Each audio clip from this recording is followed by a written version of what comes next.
You are listening to the Park Flyer Podcast, where we discuss our RC adventures.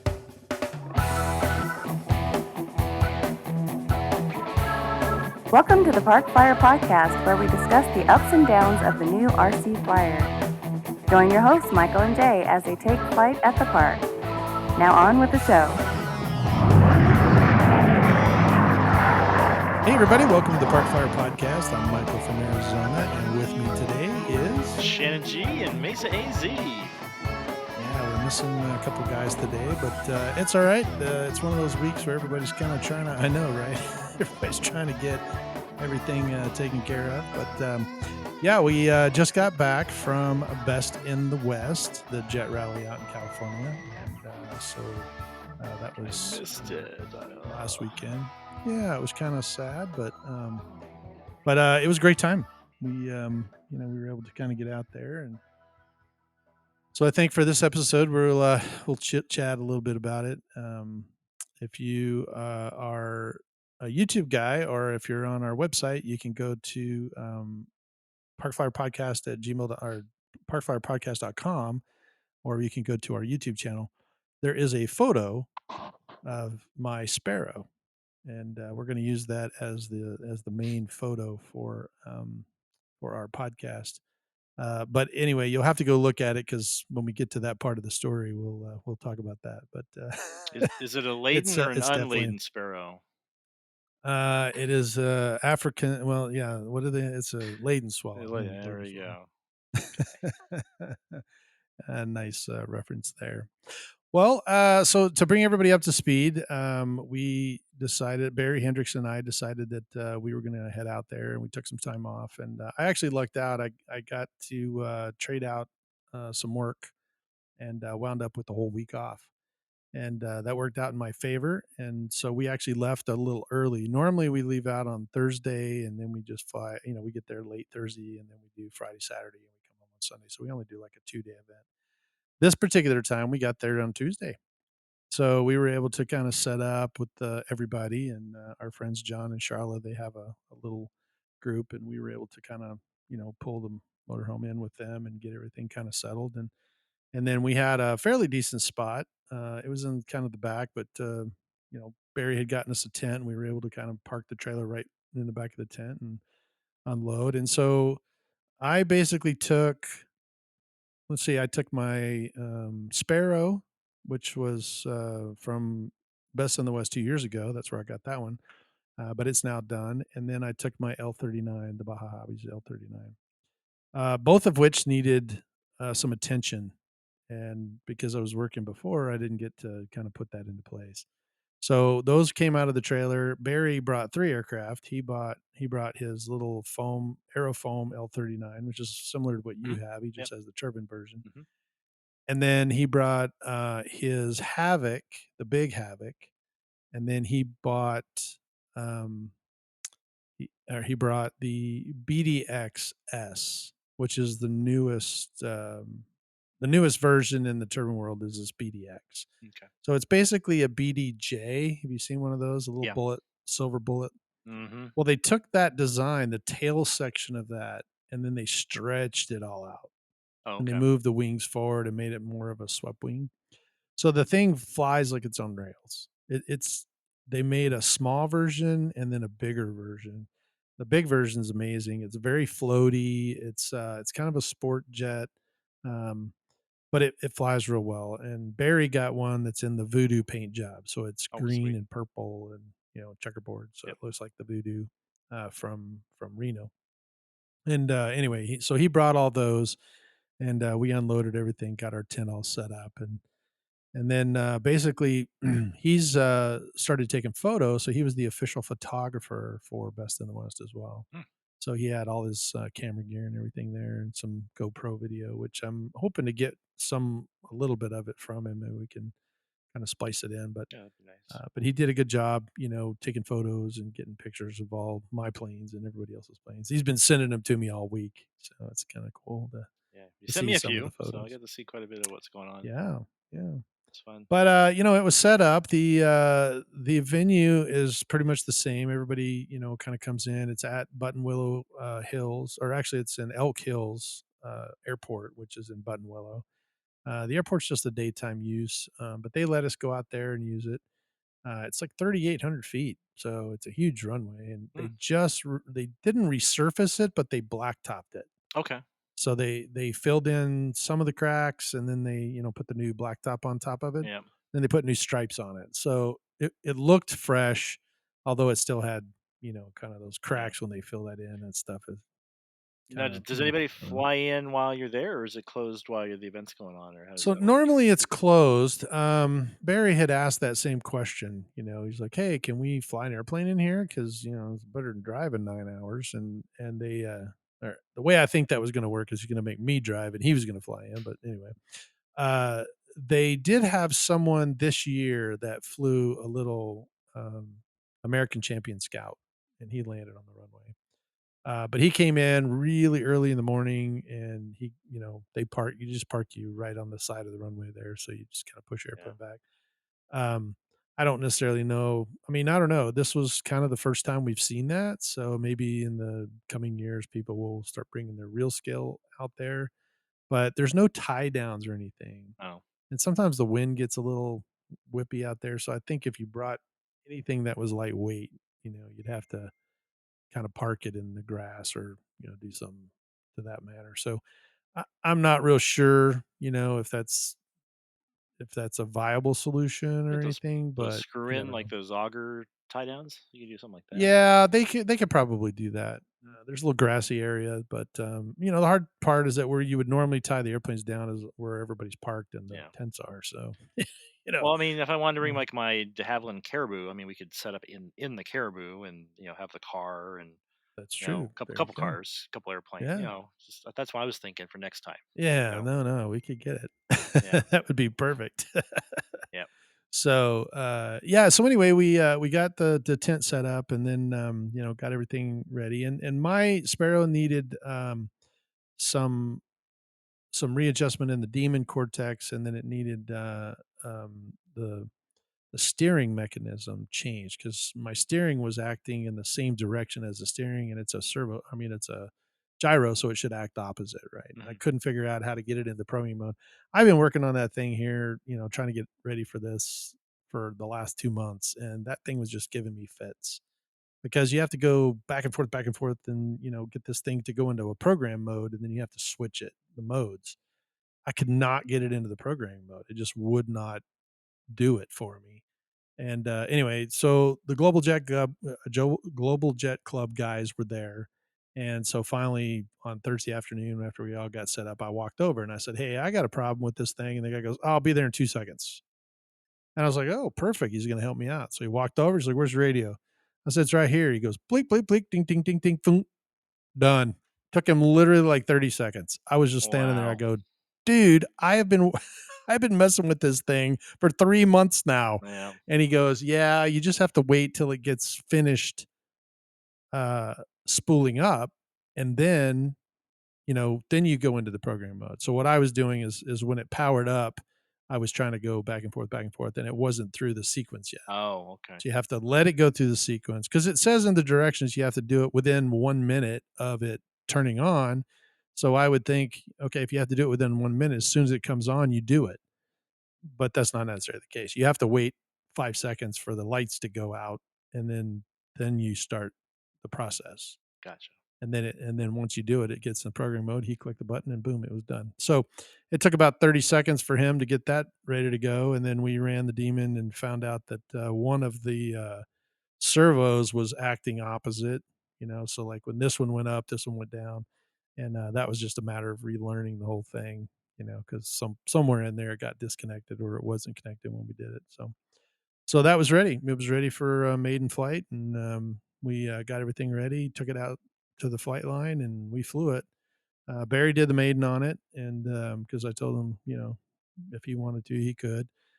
Touchdown, and it went about 2,000 feet down the runway because we hammered the brakes and it kept on going. Oh.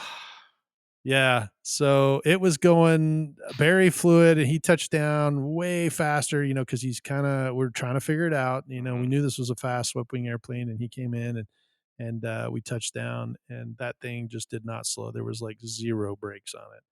And so anyway, now we basically, as it was rolling out, he was trying to do the S turns, and it just has little tiny gears, so it was just kind of skidding back and forth. It wasn't slowing down. So we just killed the turbine, and then he went kind of slow enough and turned to go off the side into the grass as opposed to going off the end of the runway. And so anyway, he and I walked all the way down there, and we're like, holy smokes! And luckily, nobody was flying, right? Because it was kind of later in the day, and actually, it was in the morning. And so we fired it up, and then we taxied back, and I was kind of troubled some, so we did some taxi tests with it, and decided that the brakes were not really that strong. Hmm. So once again, I went back to the tent, and was like, "Hey, what do I do with this?" And they're like, "Oh, well, lucky for you, the only voltage that because I run an AG68, I said the only voltage that goes into the AG68 from the battery is to the brakes. So just up the voltage." Oh, okay. So I was using a 2 cell, and they said, "Just stick a 3 cell on there." And I go, "You do realize that this says up to 8.4 volts, right? From 6 volts to 8 volts and not 11." You know? So if I put a 3 cell on there and this thing burns up, what happens? He goes, "Just come to me, I'll give you a new one." I was like, "Fair enough." So I'm gonna go try it. So we went and put a 3 cell on it. Evidently, all the other items in there, the gear and the doors and all that stuff that's sequenced through that, is all done off of receiver voltage. So you don't have to worry about it. Just the brakes are what you plug in. And so anyway, we went and flew it. And this particular time, Barry was like, "Yeah." Oh, actually, we flew it one more time because we upped the rates on the brakes. We thought that would help, and it didn't help. But this time we slowed it way down, and it didn't go as far. Still went down the runway, but then I upped voltage. I went and flew it this time. Came in, touchdown, stopped like a charm. Ah, So that did the trick. So that was Barry flew it twice. I flew it once, and then I fueled it up, and I said, "Okay, let's go try it again." And so we ran back out there, and now it was like, okay, this is starting to get comfortable. So I flew it, 2 or 3 more times, and then I got to where I was like, "Okay, this is rocket." I really like the airplane. It's super fast, and it looks good in the air, and it responds really well. It flies like it's on rails. It's super, super fun airplane. awesome. Um, yeah, so we were pretty excited. It looks really good in the air. He got some great photos, and they look really good. Um, Maybe I can send them over to you to post on our Facebook page. Sure. Gotcha. And then yeah, and then in the meantime, I was able to the L39. I got the new IX20 radio. So the last time I was flying that, or I've been flying it on my DX18. So I haven't switched it over to the IX20. So we needed to switch it to the IX20. So we did all that, and then Barry wanted to go take it for a run, so I let him go out and fly it. So he flew it with the new IX20 radio. And then I flew that thing, half a dozen times. Wound up having a gear issue. Something got out of sequence and the gear wouldn't go up. Hmm. So, but that wasn't on Saturday, I think. So that was pretty much the last day. So the gear didn't go up, and we tried to recycle it, and then I just basically was like, "All right, something's wrong with it." We came down, landed, and then we took it back. I pulled the wings off, messed around with it, got the gear to start going up and down again. I think it was just a pin was loose or something, and then went back out and flew it, and it flew fine. And yeah, came back in, landed, fueled it back up. The last flight, gear didn't come down or gear didn't come up again, and I was like, "Dang it!" So I was pretty much, I think there's something loose in the wire that goes Mm, from the receiver to the gear, because the gear is got a direct line to the wing, and then when you plug it in, this part over on the wing side, you can just put wires to it, and the gear works fine. So I didn't have a multimeter to test it in the field, so I wasn't able to do gotcha. that. But, we so I went ahead and, disassembled that one, and we were getting ready to go. We knew we were coming back on Sunday, and so Saturday afternoon, I was pretty much done with the L39, and it flew great. Peter from Baja Hobbies was there. He said, "Wow, this plane looks great." He was really impressed with all the weathering and everything, so he thought that it looked really nice. Barry got some great photos of it too, and then we jumped back on the Sparrow and took it out one last time. And so this is kind of the, kind of that back to the photo portion. And so I told Barry, I said, okay, I'm feeling more comfortable with this airplane, and I got a turn to go up where everybody was kind of gone, so it was just me flying. It's just the timing thing because most of the time the everybody's lining up on their Hmm. turbines, and then they're all going out, and then everybody flies together, and then you start, everybody's lined up again, and they get their turbine going. I walked up at the very last, and everybody's got their stuff going. I had to run back to the pits to grab something, and Mm. so um, you know, so I decided, oh, I'm gonna go fly it this time. And I told Barry, I said, hey, I want some photos. And he said, yeah, okay. So he's on, he's got the photography stuff going, and I fired up and I went out, and they held me for a little bit, and then I took off, and man, I was rocking and rolling. I was doing vertical rolls up and Cubans and a couple of low passes to kind of get used to it, the whole thing. And I had my timer set for like 7 minutes, right? And so, um, it said you had 2 minutes remaining, and I always give myself a chance to go around. So I thought, "Okay, I'm gonna come around, and then I'm just going to, come in and land. I'm gonna see if I can slow it down a little bit more." And that's kinda what I was practicing doing. I wanted to kinda slow it down, and a couple of times before I had slowed down and then gone around just to try and see if I could keep it slow. This time I came whipping around, lined up on final, and while I was looking down at the airplane coming down, there was a big white smoke came out the back. And I was like, "Oh, dude, what was that?" You could see Yeah. it. It was kinda like streaming out, poo. And I thought, "Oh, that's not good." So no go around for me. I just touched down, I turned off, and as I left the runway, the turbine quit, Yeah, you and ran out of I gas, huh? ran out of gas. Oh, and you got lucky. So, yes, I got really lucky. So the gas, I mean, the UAT was empty, the tank was there was not one part of fumes. I was literally in gas. And so Barry asked me, he goes, "Did you fuel this thing?" And I was like, "Dude, I could have sworn I fueled it because when I get done flying, I refuel it for the next flight." Right. And he goes, "I don't think you fueled it." And I go, "Well, I was more aggressive with it this time." And he's like, "Yeah, I don't know." I was like, "Well, I was open throttle back and forth, back and forth." And he's like, "Yeah." He goes, "I saw it flame out on final." That's what that white smoke was, is that it flamed out, and then it has a restart sequence. So it started, it was trying to restart as I was landing, and it got started when I did the flare because all the fuel, the whatever remaining fuel went in the back, and then when I touched down, turned off, it went rolled forward again, and it flamed out. So we went back and I fueled it. We moved the timer to 5 minutes and 30 seconds instead of 7 minutes. And he said, "Okay, fly it like, we're going to go back out, fly it like you did before, and we're going to see, if we land with how much fuel we land."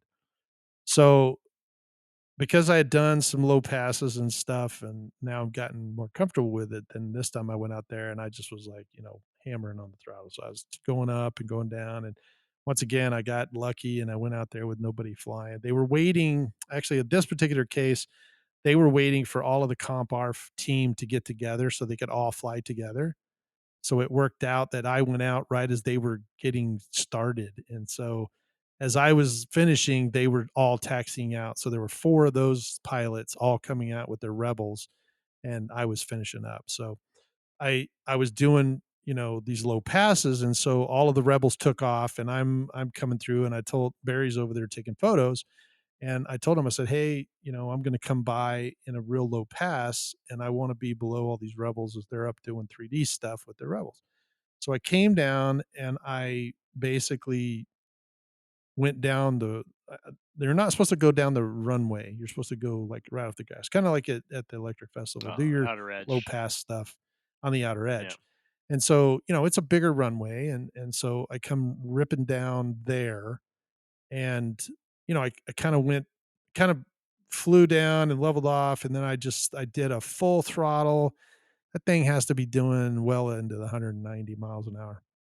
And it goes by us, and I pitch up and I roll it out, come back around, And I was like, okay, the comp arf guys are all over the sky. They're all doing 3D stuff and, whipping around. And I'm like, okay, I'm out because I've already flown.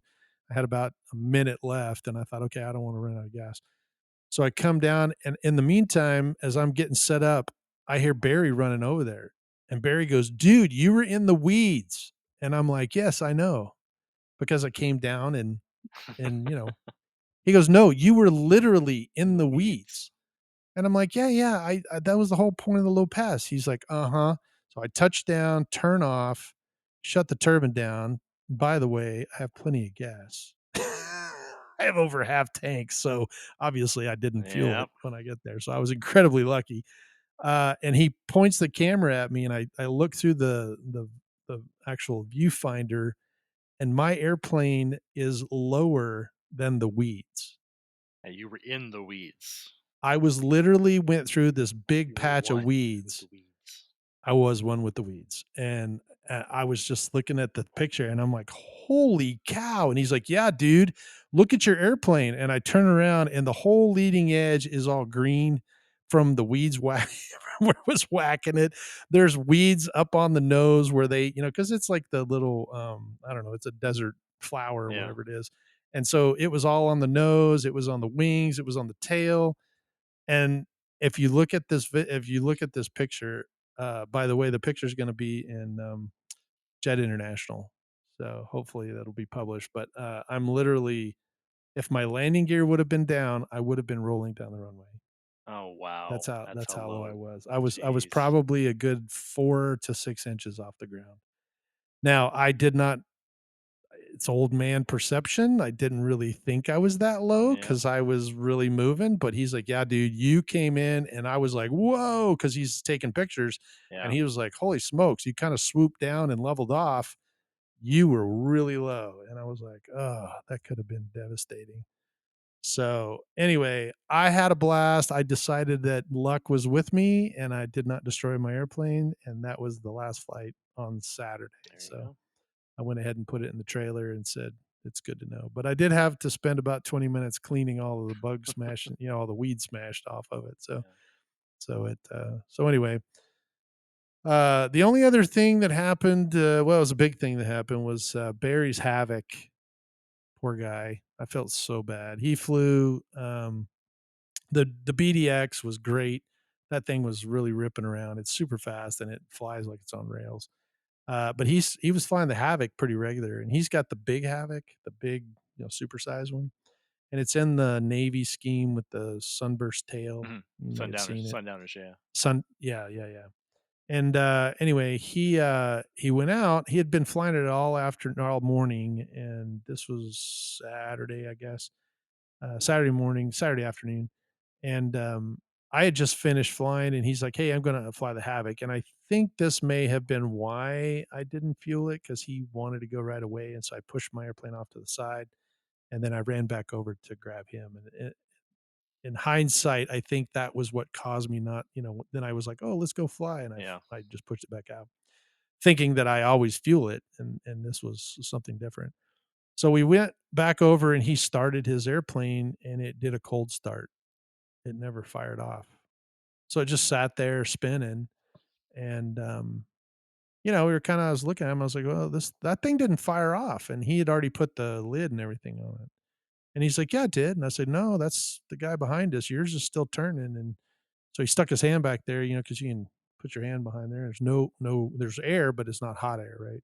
So he shuts it down and we look at it and he's like, wow, that's weird. It doesn't look like it didn't start. And so he tried it again, just did a cooling thing and then tried it. It didn't start the second time, and so he tried one more time, and it just hung right. It just was in there, just like never got to the. You could hear the igniters, but it felt like it never ignited. No fuel, so it never got out of the fuel ramp up Hmm. stage. So he runs. He's like, okay, crap. He runs back to the trailer and he grabs his little ECU and he comes running back. He plugs it in. He's like, I think it's a temperature thing, right? Because it was 100 and something degrees out there, and so he changed the temperature, uh, ambient temperature setting um, on the ECU, and he fired it back up, and sure enough, you could hear it turning, and then, you heard it kinda catch, and it started, you know, ramping up, and he's trying to get out there because 'cause they've been telling him, "Hey, you either need to move and let someone in or you need to go," and so, we had this pressure of us, going, and so he slapped the lid on it. Now on the big Havocs and some of the other airplanes, when you put the canopy covers, like, the whole top part of the airplane, Hmm. and so in order to keep that in there, you have a screw that goes down in the front. So he screwed the screw down, and then he runs around to the back to push it out. And when he did, one of the guys started yelling, "Hey, you got flames." And he's like, "What?" And he grabs the tail of the Havoc to push it, and he sees flames coming out. So, there's flames coming out his tailpipe, and he kind of blew it, 'cause so he bends over and he goes like he's gonna blow out this candle. And and we're like, "Dude, there's a fire extinguisher sitting right next to you." Well, he picked the fire extinguisher up, and by the time he spun back around, the fire inside that, Havoc was so intense that the whole back section melted Oh, and just fell off the back. It I think I just saw the crumpled. pictures. Yeah, I was like, Yeah, wow. and so he's spraying it in this little crack that happened, where it Uh, pulled the fuselage apart, and he's trying to get it in there, and he's spraying it up the tailpipe, and, everybody's like, "Get the lid off, get the canopy off," and so he runs around, and I grabbed a fire extinguisher, and I'm kinda trying to get it down in there, and you can see the flames lapping out, and he opened that lid, and it was like opening a barbecue pit, it was just like instant black acrid smoke just oh, billows everywhere, and I hit the turbine, looked like it was on fire, so I hit the turbine um, you know, with the fire extinguisher, but the yeah, turbine was still running. The turbine was going. yeah. And so, but everything was in there. And I looked down and all of the wires to the receiver um, were melted. Oh, And so I asked Barry, I was like, holy smoke, did it get that hot? And then I realized what happened. So the there was on those 3 hot starts, when I looked down in there, I could see my reflection. There was that much fuel in the belly of this oh, thing. And when it fired up, it caught that fuel on fire, and as the fire raged through there, it burned the silicone off of all of the elevator, rudder, all those wires back there, and so you've got bare wires with all of this electricity, and it oh, fused those 3 wires together, and when it fused the 3 wires together, it just ran right up the wire loom all the way into the Demon. The Demon wire loom was all melted together. It was all one big piece now. yeah. Oh And, man. so it was pretty devastating. Yikes. Everybody kinda came running over there and, we'll try to put sure he probably doesn't want us to post a picture, but we'll try to get a picture out, and Yeah, but it devastated, so he was able to pull the back end. We kinda went back to the pits Saturday afternoon because I was done at it happened right before I did my low pass, yeah, and so we decided we're pretty much done for the day. He flew the BDX a couple more times, and then, we called it an evening, so gotcha. we, had a banquet that night. Everybody got, actually, Barry got an award for all the great photos that he took, Oh, so good, he took some good, really fabulous photos. awesome. So he took over 25,000 photos that weekend. Wow, that's Yeah, so some of them are just sky, but some of them yeah, are really, really good. I've yeah. seen some, and we lost about, mm, Don Corum at all? Name sounds You familiar. know Don? Yeah, He's got that custom Panther, yeah.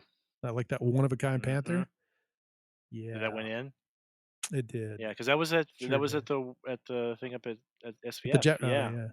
Yes, that is correct. Oh, He brought that out, put it together. yeah. He did similar to me in the fact that, Barry wanted some photos of his, and so he came down really low and really slow, and when he went to go put the throttle to it, I guess it's got a two-pipe system, and Mhm. one of the inside or outside is carbon fiber, and the carbon fiber, section blew out the back. Mm. So when he went full throttle, that carbon fiber just shot out the back like a cannon, and now it's just open flame in there, and it did the same thing that Oh, Barry's did. It burned the 2 servo wires going to the elevators, and it just pitched over and went right in the oh, ground. because that was And like it one of it one, wasn't it? created Like that. that was a one of a kind, Yeah. yep, the only kind. So he lost that one. And then Barry Howe, the guy that owns King Tech, Yeah. he had a beautiful, huge 1/6 scale F-35.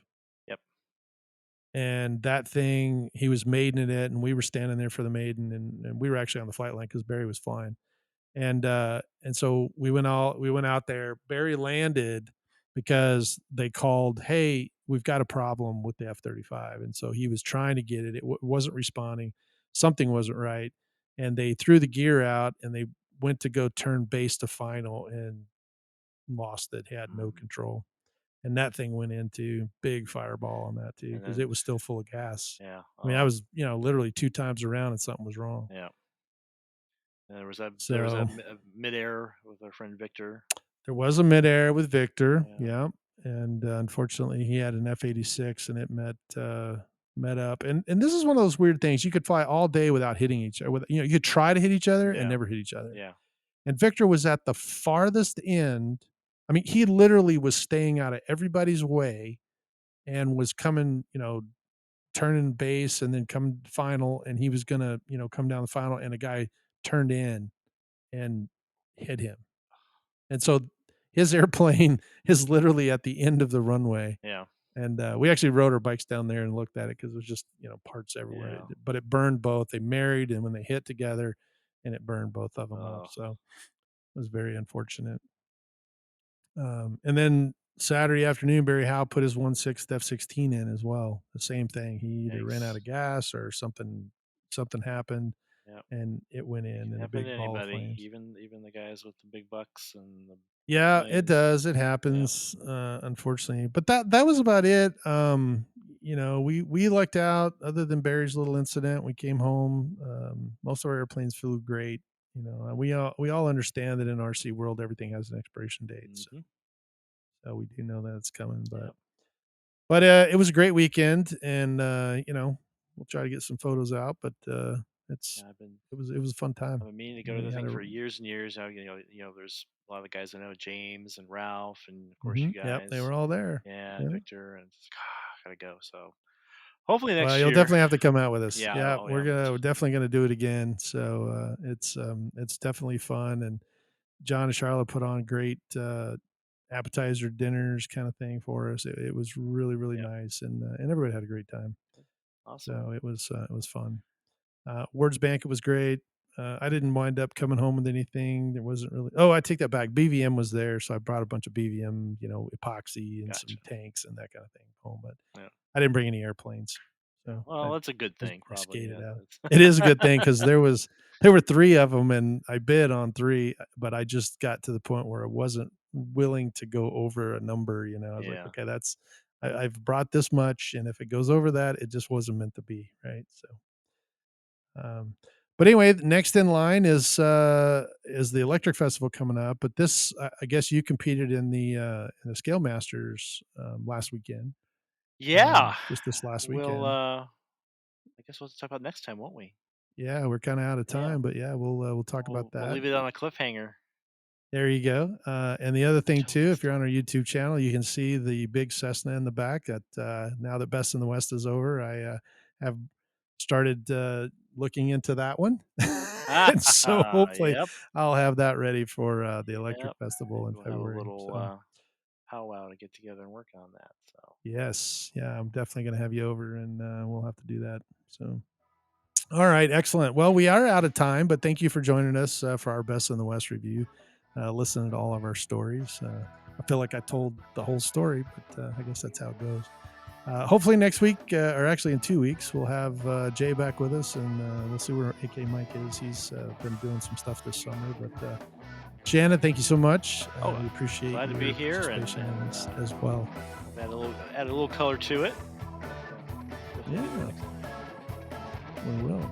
All right, perfect. So we're excited to hear about your, how you did, and we'll cover that next time. But for now, I'm Michael in Arizona. And I'm Shannon G in Mesa, AZ. And from the two of us here in Arizona, we'll see you in 2 weeks. That's fun. You have been listening to the Park Flyer Podcast. Thank you for joining us. and we look forward to your next visit. Please give our show a star rating and review, and feel free to email us your questions, topics, or suggestions to parkflyerpodcast@gmail.com.